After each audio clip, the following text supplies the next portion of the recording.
So ngayon guys, nandito na naman tayo at nagbabalik, no. Pasensya na kayo kung ngayon lang ulit ako nakapag-vlog kasi nasira po yung camera ko, yung cellphone ko, kaya nabasa po kasi kasangay. Kaya ngayon lang po ako nakapag-vlog ulit. Mayroon namang tumatakbo. So may nagtanong po kasi sa comment section. Sabi niya, ano daw ang purpose ng misang nakita niya. So ipapakita ko po sa inyo. So ngayon po magsa-shout out nga po pala tayo. Matagal niya na pong request to pero hindi ko ginagawa. So shout out sa iyo Mario, Fridge, Michael B. Rosalda, Mark Lawrence Pabwa, and kay Rian, kay Kuya Butch. Alam po nila to pag napanood nila yung mga pangalan nila. So salamat po sa inyong lahat, no. At shout out po sa mga nagpa-farm dyan.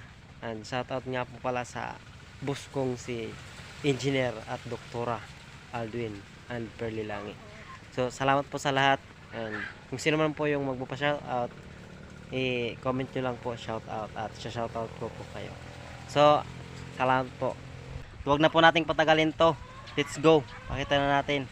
Ay, mag-subscribe nga po pala kayo. So salamat po.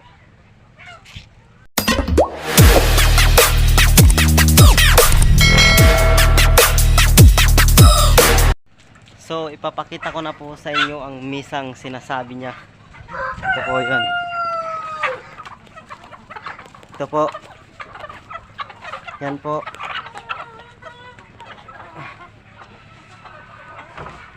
Yan po yung misang sinasabi niya.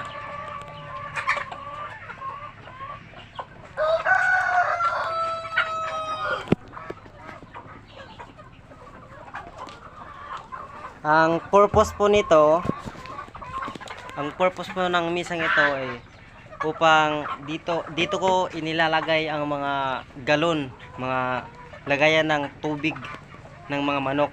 Dito ko pinapatong at nilalagyan ko siya ng mga vitamins or mga antibiotics para sa mga manok. Yung purpose po nito is patungan ng mga lagay ng tubig. Yun po ang purpose nito. At dito ko rin po nilalagay ang itlog kapag ako po ay naglilipat ng itlog. Dito ko po nilalagay. So yun po ang purpose ng misang to.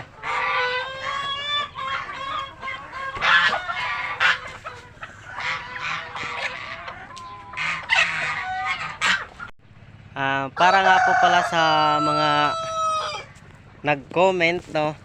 Sabi nila is malikot daw yung camera ko. Malikot daw akong nagba-vlog.